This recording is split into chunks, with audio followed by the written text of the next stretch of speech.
So welcome to We Vision. We're starting off a new decade. We've just finished an old decade.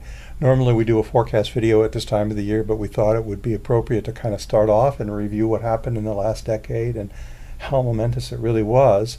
Then we're going to stop and then we'll come back with another video that gives you a forecast of what we're seeing going into next year and 2021 time frame. So welcome to the program, Andrea. It's good to be back.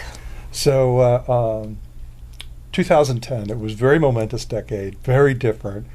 For you, it had to be especially different because you'd come in Y2K. There was a huge downturn in 2001, 2002.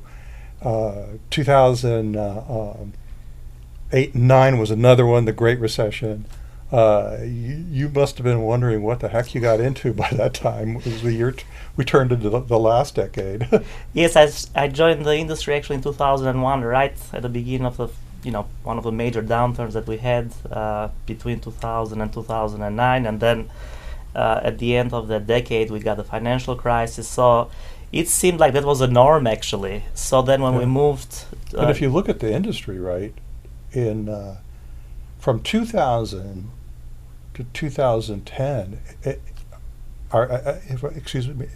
2010, it hardly grew, right? Or actually, it was down from 2000. Correct. The end result actually was very little growth, even though we went through this wild ride, very volatile cycles. But the end points, there was not much growth actually for both semiconductors and also equipment.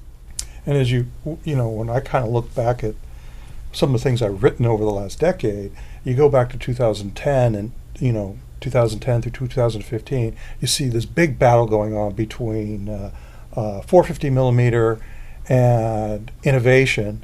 And throughout the entire decade, there's this focus that Moore's law is dead. There's not going to be more innovation, that we need more productivity. And so there was a big push for 450, which ended middle of the decade.